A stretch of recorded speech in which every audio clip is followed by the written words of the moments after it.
أعوذ بالله من الشيطان الرجيم. بسم الله الرحمن الرحيم.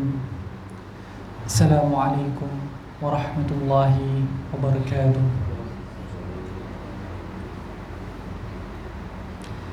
إن الحمد لله نحمده ونستعينه ونستهديه ونستغفره ونعوذ بالله من شرور أنفسنا ومن سيئات أعمالنا.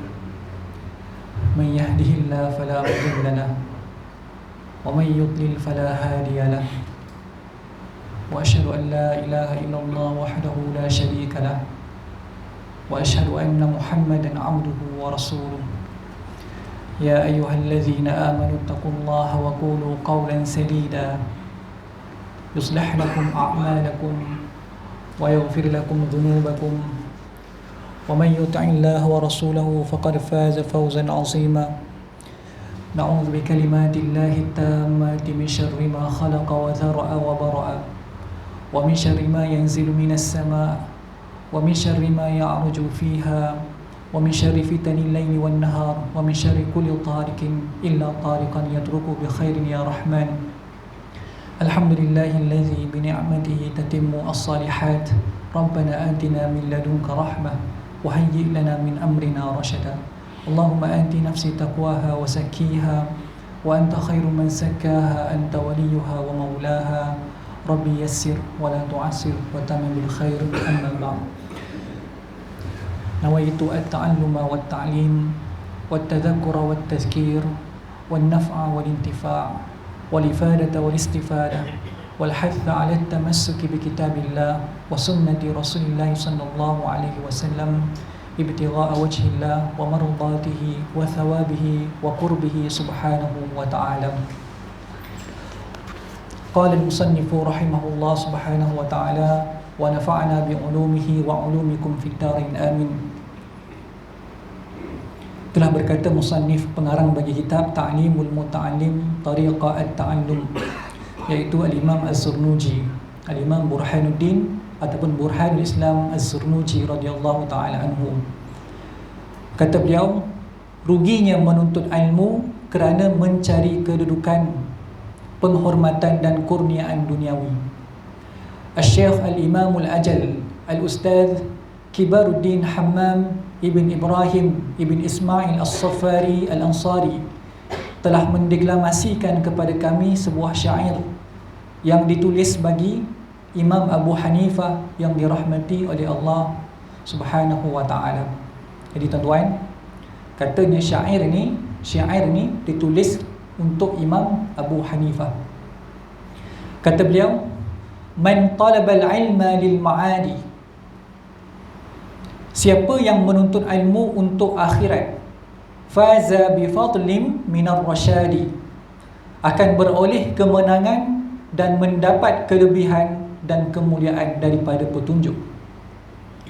Fayal khusranu talibihi, alangkah ruginya penuntut yang berusaha linaili fadlim minal ibadi, yang berusaha untuk meraih kelebihan daripada hamba-hamba Allah. Tuan-tuan, barang siapa yang menuntut ilmu kerana akhirat, maka dia telah mendapatkan kelebihan daripada Allah Subhanahu wa ta'ala. Kan? Siapa yang menuntut ilmu kerana apa? Kerana untuk nak mendapatkan kelebihan di sisi manusia, maka dia telah mendapatkan kerugian yang besar ketika menuntut ilmu. Ya. Tuan-tuan, guru yang mengajar murid, kalau kita ni sebagai pendidik, sebagai guru, tak kiralah kita mengajar pelajar sekolah menengah ke, ataupun kita sendiri yang mengajar di surau masjid, guru yang mengajar murid, yang dilihat amarah, ya, tanda-tanda murid tersebut belajar bukan kerana Allah, maka sebenarnya guru tersebut telah memberikan pedang kepada perompak untuk memancung kepalanya. Faham tuan? Ya, untuk guru, bila dia tengok anak murid, dia ajar tengok anak murid ni ada tanda-tanda. Ya, tanda-tanda apa? Tanda-tanda dia ni nak jadi fitnah kepada umat. Ya. Dia belajar bukan kerana Allah. Dia belajar kerana untuk dunia.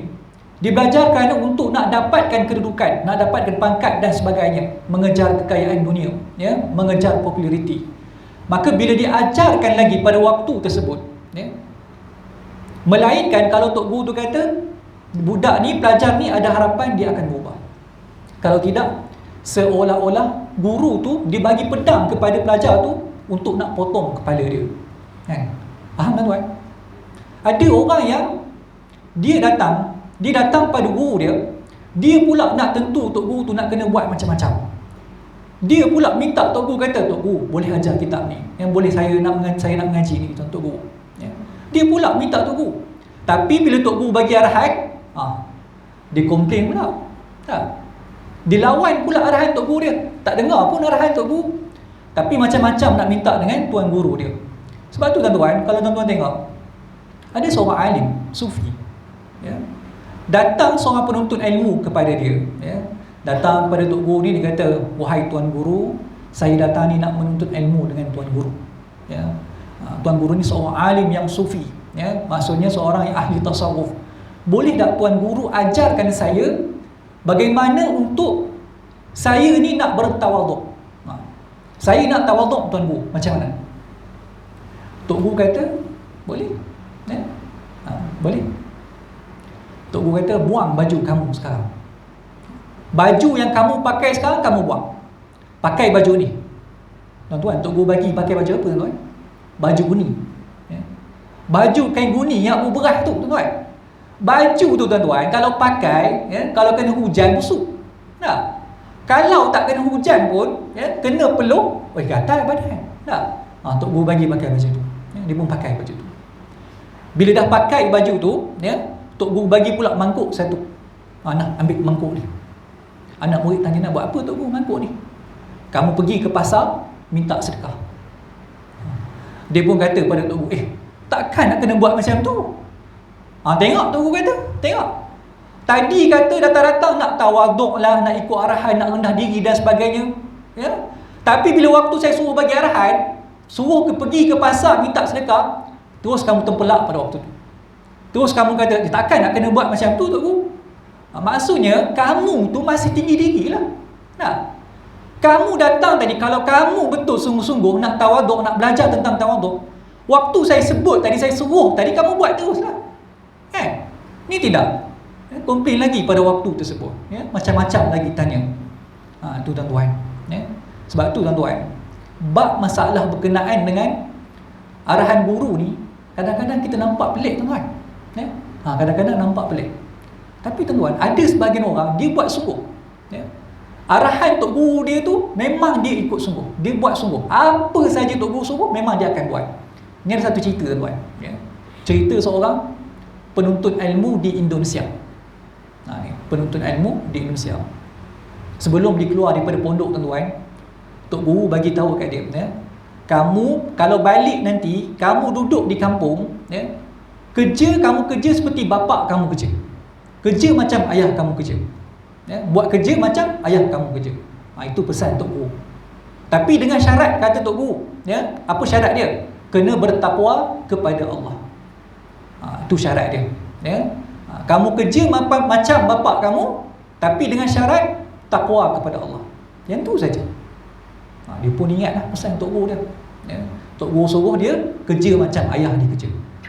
Baliklah dia ke rumah, tuan-tuan, ya. Habis mengaji tu balik ke rumah, duduk dengan mak, sembang-sembang dengan mak tengah makan, ya.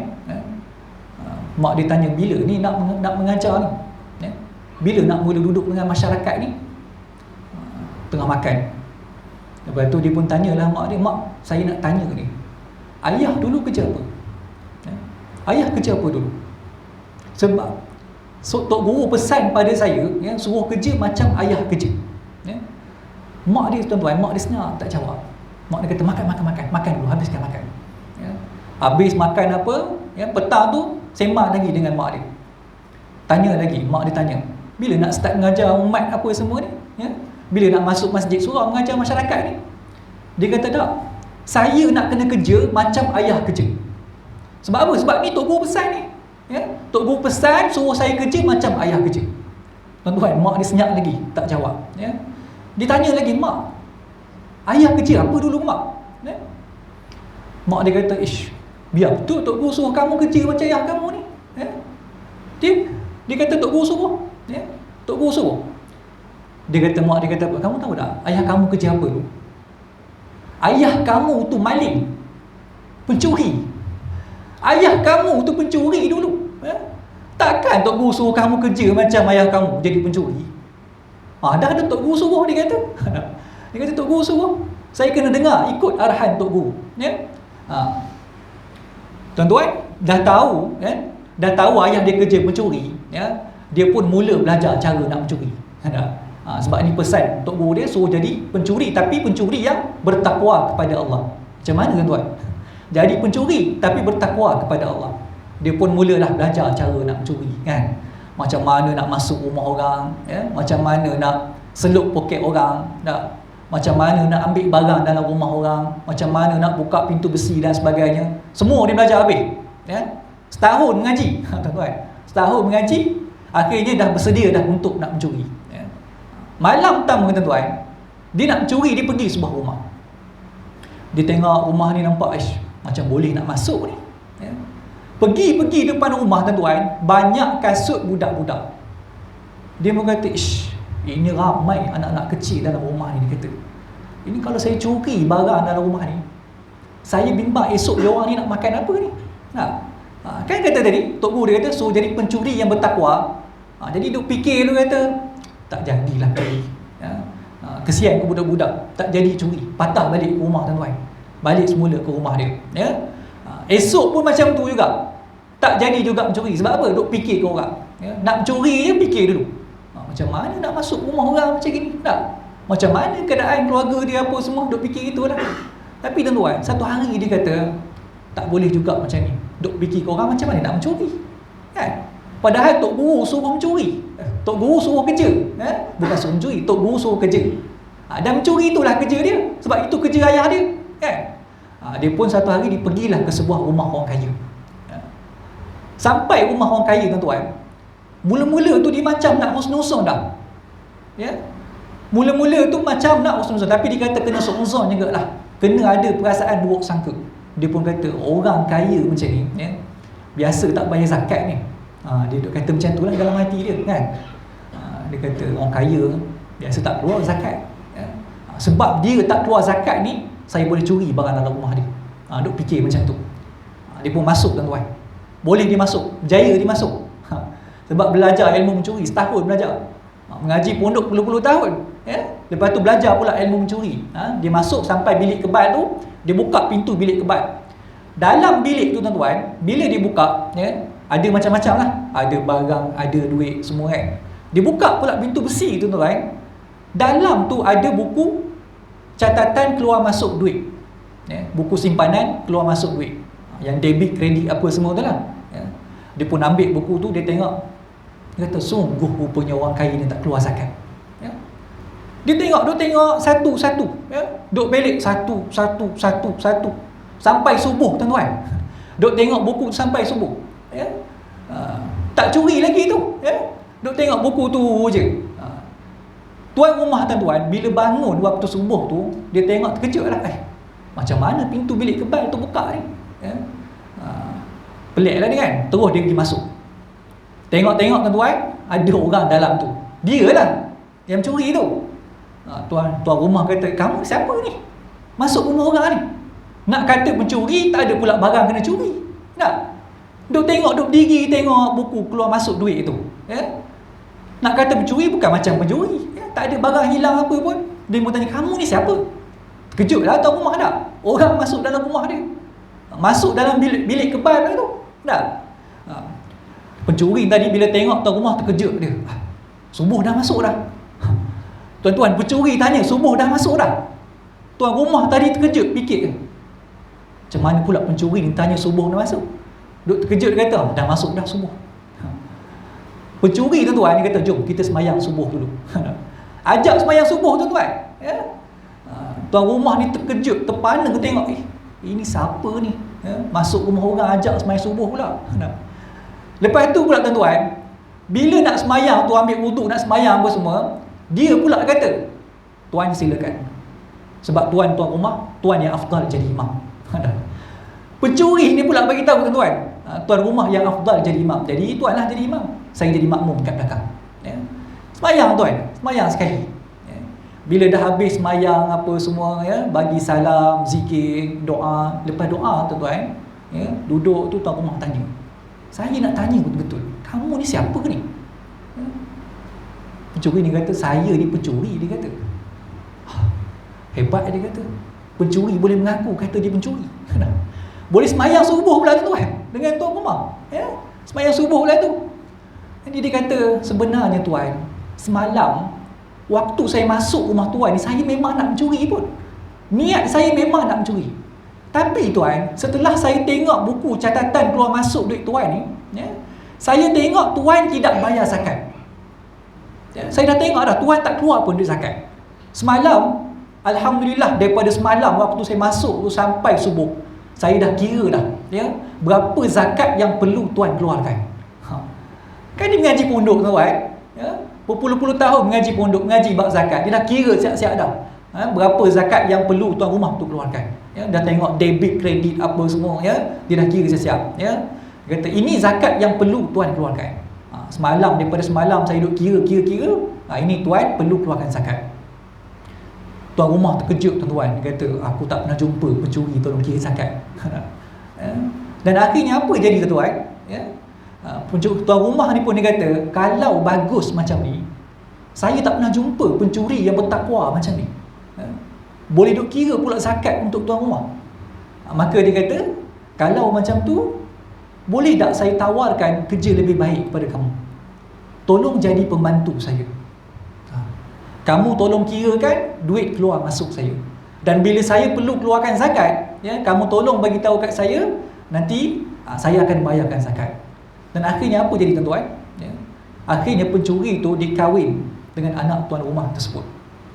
Dan akhirnya dia mewarisi harta tuan rumah tu sampai jadi kaya. Ini bukan cerita bohong tuan-tuan. Ini cerita betul. Diceritakan oleh guru kami, Syekh Nazrul Nasir. Ya, dia kata ini cerita orang dulu berlaku di Indonesia. Ya. Kenapa tuan-tuan? Kenapa dia berjaya macam tu? Kerana mengikuti arahan gurunya. Suruh jadi pencuri yang bertakwa kepada Allah. Ya. Ni kalau dengar cerita betul ke? Betul pada dia lah tuan-tuan. Tak? Dan kena pula yang bagi arahan tadi, guru yang murabbi. Kan? Guru yang mendidik, mentarbiah hatinya. Ini bukan guru biasa tuan-tuan. Tak? Ini kalau saya bagi arahan macam tu pada anak murid saya, mampus tuan-tuan. Jadi pencuri sungguh budak tu sampai ke mati. Ya? Ni antara kisah-kisah yang ajaib, kan? Yang berlaku di antara murid dan gurunya kerana mengikuti arahan gurunya. Memang tuan-tuan, kadang-kadang kita nampak pelik arahan guru ni, kan? Nampak pelik. Tapi kalau kita ikut, insya-Allah ada barakah dia. Tapi kena carilah guru yang murabbi. Bukan guru yang biasa-biasa, kan? Cari guru yang murabbi, ya, guru yang sufi, guru yang mentarbiah dan mendidik pelajarnya. Baik. Tidak menjadi tegahan. Ni kata musannif lagi. Tidak menjadi tegahan mencari kedudukan untuk melaksanakan amar ma'ruf dan nahi mungkar. Tuan-tuan, nak cari kedudukan untuk nak apa? Untuk nak tegakkan amar ma'ruf ataupun nak menegah perkara-perkara mungkar, tak ada masalah. Nak cari kedudukan, cari pangkat dan sebagainya. Menyuruh yang baik dan menegah yang salah, melaksanakan kebenaran dan memperkasakan agama. Tuan-tuan, boleh tak kita belajar ilmu agama ni kerana nak cari kedudukan? Ya? Saya belajar contoh, kenapa? Saya belajar kerana nak jadi pegawai agama. Saya belajar kerana nak jadi qadi. Kenapa tuan-tuan? Tujuan nak jadi qadi tadi, ya? Tujuan dia adalah untuk melaksanakan amar ma'ruf dan nahi mungkar. Dan kerana kalau saya tidak pegang jawatan tersebut, kemungkinan ada orang yang tidak layak untuk pegang jawatan tadi, dia akan pegang jawatan tersebut. Maka akan rosak tuan-tuan. Jadi lebih baik saya pegang. Saya pegang, ya, saya pegang untuk buat kebaikan kepada umat. Saya jadi pemimpin kepada umat adalah untuk memberikan kebaikan kepada umat. Kalau niat begitu tuan-tuan, silakan. Tidak ada masalah, ya, tak ada masalah. Tapi kena jaga betul lah. Kena jaga betul niat tadi. Takut nanti tuan-tuan Waktu dah ada jawatan tersebut, dia mula melencong, kan? Dia mula pergi dah pada niat-niat yang lain. Dia mula melencong daripada niat yang asal. Sebab tu tuan-tuan, kata ulama', dia kata apa? Kena catat niat-niat kita tuan-tuan. Waktu kita belajar ni, datang surau Taman Seri Setia ni, kita dah kena catat apa niat kita datang ke surau ni, kan? Bukan saya saja, ni ulama' suruh tulis. Dia kata apa? Catatkan niat-niat kita. Ni tuan-tuan, saya belajar ni kerana apa? Satu, tulis 1, 2, 3, 4, 5, ya? Bila kita lupa, tengok balik, kan? Bila kita lupa, tengok balik niat kita tadi. Bila kita dah nak melencong sikit tu, tengok balik pada niat kita yang asal, ya? Sebab tu tuan-tuan, kalau saya mengajar apa-apa madah, ya, subjek ataupun mata pelajaran pun yang saya akan ajarkan kepada pelajar saya, pertama sekali saya akan mulakan dengan niat. Kita pun dah syarah bab niat ni dah panjang tuan-tuan. Berapa minggu, berapa bulan dah ni tak habis-habis lagi bab niat ni, ya? Nak tekankan bahawa bab niat ni sangat penting. Tulis dulu. Saya minta pelajar saya, hatta kalau nak belajar subjek Jawi pun, kalau kira subjek Jawi ni apa kaitan dengan belajar agama? Belajar agama, belajar Jawi ni bukan boleh masuk Islam pun. Cuma adalah pok-pok lain yang takut sangat bila tengok tulisan Jawi ni, kan? Dia kata, sudahlah, habislah tulisan Jawi, ya? Serata tempat dah dekat signboard, ya? Papan tanda kedai dan sebagainya. Masuk Islam, habis dah rakyat Malaysia. Dia fikir macam mana tuan-tuan? Mana logik dia, kita tahu. Tapi bila hak dia pula, dia buat naik papan tanda hak tulisan Cina habis, tak ada masalah. Ini saja tuan-tuan, ya? Ini saja, ya, antara langkah-langkah mereka untuk nak provokasi. Kita dah lama dah hidup aman bersama antara kaum-kaum yang terbesar di Malaysia, tak ada masalah. Cuma timbullah sejak kebelakangan ni tak puas hati sana, tak puas hati sini dan sebagainya, kan? Ini orang yang melampau-lampau, orang yang ghulu, kan? Orang yang melampau-lampau. Melampau ni bukan dalam beragama saja, ya? Dalam undang-undang pun, ya, perlu ikut peraturan juga. Jadi sebab tu saya ajarkan kepada pelajar saya, tulis dulu niat kamu.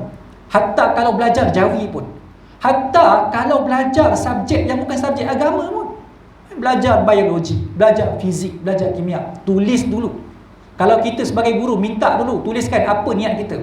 Saya belajar matematik kerana apa? Tulis. 1, kerana Allah. Yang kedua, kerana apa? Kerana untuk memberi khidmat kepada masyarakat. Yang ketiga, kerana apa? Kerana untuk mencari nafkah untuk keluarga saya, ya, untuk ibu dan ayah saya, untuk masa depan saya, untuk nak tegakkan agama Allah. Tulis tuan, ya. Lepas tu bila kita ni dah nak melencong sikit, tengok balik, keluar balik kertas kita yang lama tu, ya. Dulu saya belajar dengan guru saya, ya. Kenapa saya belajar biologi, contoh, kan? Kena tengok balik, niat saya belajar biologi ni kerana apa? Kerana saya nak jadi doktor pakar, kan? Untuk apa jadi doktor pakar? Untuk nak membantu masyarakat, beri khidmat kepada umat. Tu tuan-tuan. Sebab tu ulama suruh tulis, ya. Sebab apa? Sebab bila dah nak melencong, kita dah lari daripada niat asal, tengok balik tulisan kita, ini rupanya niat saya yang asal. Ini antara hikmah dia tuan-tuan. Melaksanakan kebenaran dan memperkasakan agama, bukan untuk dirinya dan bukan untuk keinginan nafsunya. Ni tuan-tuan. Sebab tu tuan-tuan, kalau kita lihat tuan-tuan guru kita, para alim ulama kita, semalam saya baca tulisan sahabat saya, P.U. Akram Ikrami bin Taib Nasaruddin, anak kepada Imam Besar Masjid Kuala Lumpur, kan? Sahabat saya sama-sama belajar di Mahat Muhammadi lelaki, Kota Baru, Kelantan. Sekarang ni jadi P.U. Akram lah. Dulu sama-sama lompat pagar tuan-tuan. Waktu malam merdeka, sekolah kami dekat Bekalan Cepa, ya, di Kelantan sana. Jalan dalam 7 km sampai dah stadium Muhammad. Malam merdeka, ya, kami panjat pagar, 2-3 orang pergi ke stadium. Zaman sekolah menengah tuan-tuan. Kita ni nakal juga zaman sekolah menengah tu. Tapi mungkin tuan-tuan nakal lagi. Lepas tu balik naik pagar, kena kejar dengan ustaz. Kena kejar dengan warden masa tu. Tapi alhamdulillah tuan-tuan, ya, lepas sekolah menengah ni biasa-biasa je. Zaman sekolah menengah ni saya tengok ramai sahabat-sahabat saya, ya, Da'i Farhan, sahabat saya juga, Da'i Farhan, yang baru-baru ni kontroversi dah, yang katanya aura 18, aura 19 tu. Dia satu dom dengan saya dulu, sama-sama main bola. Jadi tak apalah, walaupun berlaku kontroversi, tapi dia masih lagi sahabat saya, ya. Jadi P.U. Akram dia tuliskan dalam Facebook dia kata antara amalan-amalan yang perlu kita contohi, amalan daripada para alim ulama kita, ya. Dia kata Syekh Mutawalli Sya'rawi rahimahullah, Syekhul Azhar dahulu, kan, dalam tahun 60-an, 70-an, 80-an. Syekh Mutawalli Sya'rawi, tuan-tuan, dia ni jenis pakai kopiah, ya. Dia punya tajam dia sepatutnya yang tajam tu letak kat depan. Tak, macam kita kalau pakai songkok, ya, yang tajam tu letak di depan, macam kopiah saya ni. Tapi Syekh Mutawalli, tuan-tuan, dia punya tajam tu dia letak tepi, ya. Dia letak tepi, macam ada dua tanduk tepi dia. Orang tanya, Syekh, Tuan Syekh, kenapa kamu pakai kopiah tu macam tu? Saya pakai macam ni supaya orang melihat saya ni orang yang biasa-biasa, ya. Orang yang biasa-biasa, bukannya orang yang kemas sangat, ya, bukan orang yang menjaga penampilan, ya. Kenapa? Kerana untuk merendahkan dirinya, tuan-tuan. Sebab tu kopiah Syekh Mutawalli Sya'rawi ni akhirnya jadi fenomena di Mesir pada masa tu. Sebab dia pakai yang tepi tu, yang tajam tepi tu, ramai orang ikut dia, tuan-tuan. Ini berkat ulama kita, ya. Syekh Mutawalli Sya'rawi, tuan-tuan, dia ni kalau dia berceramah, berkuliah, ya, beribu-ribu orang datang yang hadir dalam kuliah dan ceramah dia. Orang puji dia, orang sanjung dia. Syekh Mutawalli, tuan-tuan, ya, tak ada orang pun yang benci kepada dia. Tak ada orang yang hasad kepada dia. Kenapa? Tak kira lah orang Ikhwan ke, ya, orang Azhar ke, hatta pemerintah sendiri. Masa tu zaman Anwar Sadat, zaman Jamal Abdul Nasir, zaman Husni Mubarak, tak ada seorang pun yang berdendam dengan Syekh Mutawalli. Ini berkat ulama, ya. Kalau dibagi nasihat, tuan-tuan, semua akan diam. Walaupun tak dengar, dia akan hormat juga. Ini ulama kesayangan rakyat Mesir. Mesir ni, tuan, antara zaman 60-an hingga 90-an ni, dua orang tokoh yang paling penting di Mesir. Yang pertama, Kalsum. Tuan-tuan kenal Kalsum? Ni penyanyi legenda di Mesir. Orang panggil Kaukabun Minas Sama, suara daripada langit, bintang daripada langit. Ni Kalsum. Tuan-tuan, Kalsum ni kalau dia buat konsert, satu lagu, tuan-tuan, dia menyanyi 1 jam lebih. Satu lagu. Bukannya 30, bukannya 5 lagu macam kita buat sekarang. Sekarang ni satu lagu berapa minit je? 3 minit, 4 minit. Tuan-tuan kalau dengar Kalsum ni, satu lagu dia, ya, Sirtil Hub, lagu tajuk dia, ataupun Enta Umri, 1 jam 15 minit. Dan kadang-kadang kalau dia menyanyi ni, kadang-kadang, tuan-tuan, dia tengok mood. Dia menyanyi tengok mood. Tuan-tuan kenal tak, tuan-tuan, perempuan penyanyi Mesir yang biasa bila menyanyi tu dia pegang sapu tangan. Dia pegang sapu tangan. Kalau dia buat konsert, tuan-tuan, kalau ada pengumuman daripada Presiden Mesir pada hari tu juga, pengumuman tu kena tangguh hari lain. Bagi laluan kepada konsert Kalsum. Ni nak kata legend tak legend ni Kalsum ni, ya. Waktu dia meninggal, tuan-tuan, hampir 3 juta rakyat Mesir iring dia, yang bawa jenazah dia ke kubur. Dan tuan-tuan, dia ni bujang sampai ke meninggal dunia, ya. Dikatakan ramai para masyayikh Azhar nak kahwin dengan dia. Tuan-tuan, penyanyi ni tak pakai tudung pun, tapi Syekhul Azhar pun, masyayikh Azhar pun minat nak kahwin dengan dia. Tapi dia kata apa? Dia kata, saya abadikan hidup saya untuk seni. Ni orang seni lah, tuan-tuan, ya. Disebabkan dia nak menyanyi, dia tak nak kahwin. Sebab bagi dia kahwin ni mengganggu perjalanan seni dia. Tu Kalsum yang pertama. Yang kedua, Syekh Mutawalli Sya'rawi. Ini pun seorang ulama yang sangat hebat, ya. Tak ada orang pun hasad, tak ada orang pun yang busuk hati dengan Syekh Mutawalli Sya'rawi. Pergi mana-mana, orang akan sanjung, orang akan puji. Satu hari, tuan-tuan, bila dia naik dengan reba dia, ya, dia suruh reba dia berhenti di satu masjid. Reba pun berhenti. Waktu tu bukan waktu solat, bukan waktu sembahyang. Dia pun turun daripada kereta tu, kemudian pergi masuk dalam masjid. Reba tunggu lama, 20 minit, 30 minit, 40 minit, sejam, tak balik-balik. Akhirnya reba ni pergi masuk dalam masjid dan tengok apa dia Syekh Mutawalli buat ni. Cari-cari tak jumpa. Pergi dalam tandas, tuan-tuan, dia buat apa, tuan? Dia tengah mop lantai, tengah cuci tandas. Reba dia kata, Tuan Syekh, kamu ni seorang ulama, seorang ulama yang mulia, seorang alim. Kenapa kamu hinakan diri kamu dengan kamu mencuci tandas masjid ni? Apa kata Syekh Mutawalli Sya'rawi, tuan? Dia kata, saya telah disanjung dan dipuji oleh manusia. Apa salahnya kalau saya nak sucikan dan cucikan balik hati saya dengan membersih ataupun mencuci tandas? Ini sikap ulama kita, ya? Bukan kerana nafsu. bukan kerana ingin dipuji oleh manusia, tak, ya, tapi kerana benar-benar ikhlas untuk menjadi pendakwah kepada umat. Kisah yang sama yang diceritakan tentang almarhum Tuan Guru Niam Abdul Aziz, tuan-tuan, kan? Katanya lepas balik daripada ceramah di Terengganu, Tuan Guru tak sempat dah balik Kelantan, dia memalam di sebuah rumah penganjur di Terengganu. Tuan rumah bila bangun pukul 4 nak kencing, tengok-tengok bunyi bising kat tandas. Rupanya tuan, Tok Guru tengah cuci tandas. Tengah cuci tandas Tok Guru kita, ya, almarhum Tuan Guru Niam Abdul Aziz. Ini sikap ulama kita. Sebab tu diceritakan juga P.U. Izzat, ni sahabat kepada P.U. Akram. P.U. Izzat ni waktu dia mengaji pondok, tuan, ya, mengaji pondok, dia kata subjek yang pertama sekali sebelum nak belajar kitab-kitab turas, belajar subjek apa, tuan? Subjek cuci tandas. Tandas yang lama, tuan, pergi tandas surau yang memang dah berkarah dah, ya, yang berbau busuk, yang sumbat. Tok Guru kata, okey, pelajar-pelajar sekalian, ini subjek pertama kita. Sebelum nak belajar kitab, belajar cuci tandas. Kesimpulan dia apa, tuan? Nak bersihkan hati, ya, macam mana cara nak bersihkan hati? Bersihkan tandas. Ni cara kita nak bersihkan hati kita, ya. Sebab tu kata Buya Hamka, dia kata apa? Kita ni berasal daripada tanah, berasal daripada tanah, berjalan di atas tanah, makan daripada hasil tanah, dan kemudian kembali juga kepada tanah.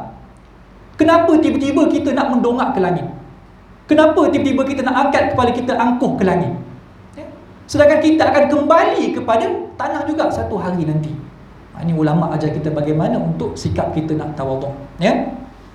Demikian adalah sekadar untuk melaksanakan amar makruf dan nahi munkar. Tu tuan-tuan. Panjang syarah tadi nak cerita tu je, ya, amar makruf dan nahi munkar. Sekadar apa nak dapat pangkat tadi? Sekadar untuk melaksanakan amar makruf dan nahi munkar. Contoh, tuan-tuan, waktu kita belajar, ya, waktu kita belajar, kita pernah susah. Kemudian kita balik ke Malaysia, dapat rezeki, dapat pegang jawatan besar dalam jabatan-jabatan yang untuk nak buat kebajikan kepada orang. Contoh apa, tuan-tuan? Jabatan zakat dan sebagainya. Maka dia pernah susah, dan dia tahu bagaimana keperluan-keperluan yang diperlukan oleh para penuntut ilmu. Maka pada waktu dipegang tersebut, tuan-tuan, dia akan berfikir pada waktu tersebut betapa susah dia dulu, dan dia tidak mahu menyusahkan lagi penuntut ilmu pada masa akan datang. Itu contoh, tuan-tuan. Sebab tu, tuan-tuan, kalau ada jawatan-jawatan yang penting dalam pusat zakat, ya, mudahkan urusan orang. Rifqun, Nabi ni disebut antara sifat-sifat Nabi iaitu rifqun. Apa makna rifq? Rifq ini maksudnya seorang yang easy person, orang yang mudah buat kira, kan? Orang yang dia tak suka merumitkan keadaan, memudahkan keadaan. Kadang-kadang kita ni pergi pusat zakat dan sebagainya macam-macam, ya, macam-macam kerenah, macam-macam birokrasi, dan akhirnya bila kita bising,